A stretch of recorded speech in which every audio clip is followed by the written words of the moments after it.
સાબરકાંઠા જિલ્લાના વિજયનગર પોલીસ સ્ટેશનની અંદર આશરે 2 દિવસ પહેલાં એક ડેડ બોડી મળેલ હતું, જે આગળ જતાં આઈડેન્ટિફિકેશન કરતાં ઉમેશ ખરાડી નામના એક ઇસમનું એ ડેડ બોડી હોવાની માહિતી મળી હતી.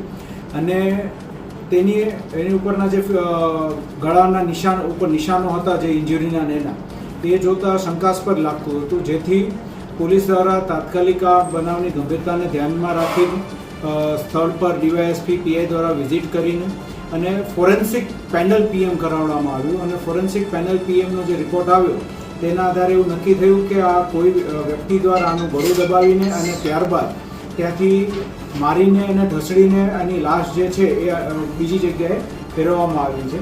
આ જે માહિતી મળી એટલે તરત જ તે એલસીબીની ટીમ અને લોકલ વિજયનગર પોલીસની ટીમ સક્રિય થઈ ગઈ અને તેઓ દ્વારા ત્યાંથી જે શકમંદ ઇસમ હતા, ભૂતકાળમાં કોની સાથે ઝઘડો થયેલો હતો કે બીજો કોઈ પ્રશ્ન જ હતો કે કેમ, એની માહિતી મેળવી અને એક સરદારભાઈ ભગોરા કરીને એક ઇસમ જે છે તેની અટકાયત કરી અને પૂછપરછ શરૂ કરવામાં આવી. અને આ પૂછપરછમાં એવી માહિતી મળી કે આ સરદારભાઈ ભગોરા જે છે તેને 4 તારીખે આમની સાથે ઝઘડો થયેલો હતો ખરાડી જોડે, અને એ પહેલાં પણ ભૂતકાળમાં એ લોકો જે ઝઘડા થયેલા હતા અને ક્યાંક ને ક્યાંક આડા સંબંધની અને ચારિત્ર્ય બાબતની જે શંકા કુશંકાઓ હતી તેના ધ્યાનમાં રાખીને આ સરદાર ભગોરા દ્વારા તે ઉમેશ ખરાડીનું ગળું દબાવીને હત્યા કરી નાખવામાં આવી છે. અને ત્યારબાદ એની લાશ ઢસડીને જાડી ઝાકડા વચ્ચે નાખી દેવામાં આવેલી, જેથી લોકોને તાત્કાલિક ખબર ન પડે.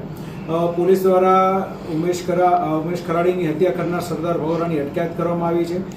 ફોરેન્સિક પીએમ કરવામાં આવ્યું છે. ડોગ દ્વારા પણ પુરાવા એકત્રિત કરવામાં આવ્યા છે. અને તે ઉપરાંત એફએસએલની ટીમ દ્વારા પણ જે કંઈ પણ સૂચના થઈ મુજબ પુરાવા એકત્રિત કરી આ કાયદેસરની કાર્યવાહી હાથ ધરવામાં આવી.